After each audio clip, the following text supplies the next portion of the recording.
1 year has passed since catastrophic flooding claimed more than 130 lives in Texas, and researchers at UT Arlington leading the effort to build a new flood warning system in the Hill Country.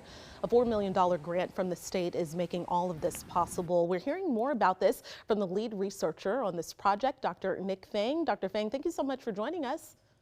Thank you very much. So first, can we talk about where this project stands right now? So the currently project we got started working with different universities, including Texas Tech and Rice University. And we actually currently is investigating, very, very heavily about the hydrologic and hydraulic condition of Upper Guadalupe River watershed itself. Because for us, we really believe the best understanding of the watershed itself really can help us develop a very good model, mathematical model, which is the basis and the vehicle for this flood early warning system. Can you talk about the expertise that your team at UTA brings that really sets you apart from others?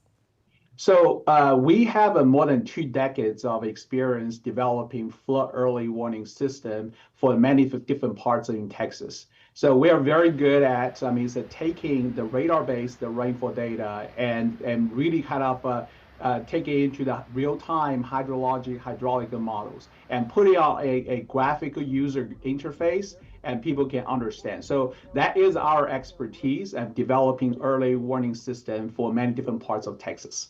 And Dr. Fang, as you know, we have a lot of transplants here in Texas, and many might not understand what makes Texas so prone to flooding. Can you walk them through that? Yeah, it is. Texas has a very, very wide terrain, and somewhere is a very flat, and somewhere is a very flashy with a very high, steep slope of the elevation change itself. So typically, for a hill country area, people actually really kind of overlook, how fast rainfall can be turning into runoff, which is finally the floodwater. So really understand how fast the water will be transferred from the rainfall to runoff. That is something the advanced model can help us understand based on a very accurate rainfall data collection itself. But if you move on to the terrain, very flat like Houston, East Texas, and that is going to be a very different problem because the water moves slowly, but as a large volume rain putting on there, and you have lots of ponding issues. So we have experience, really address really the flood issues and develop a corresponding flood early warning system fits both ends. Yeah, thank you so much for that context. A big focus, as we know, is getting ahead of the water. What does that look like in practice, and how much more warning will people actually get?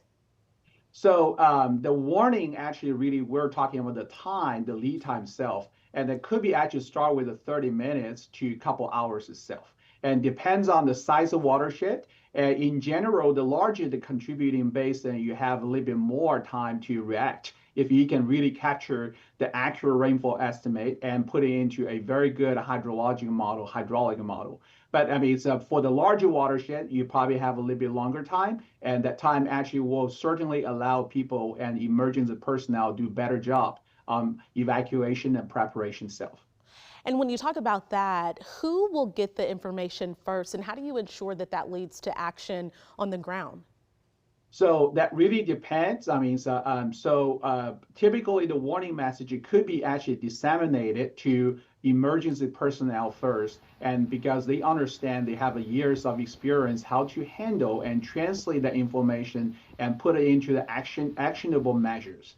But also there's another possibility here is you have a web-based system or app-based function, and final end users can really see and receive a message from their phones and all the handheld devices. All right, Dr. Nick Fang, thank you so much for your time and explanation of the research and projects that you all are working on.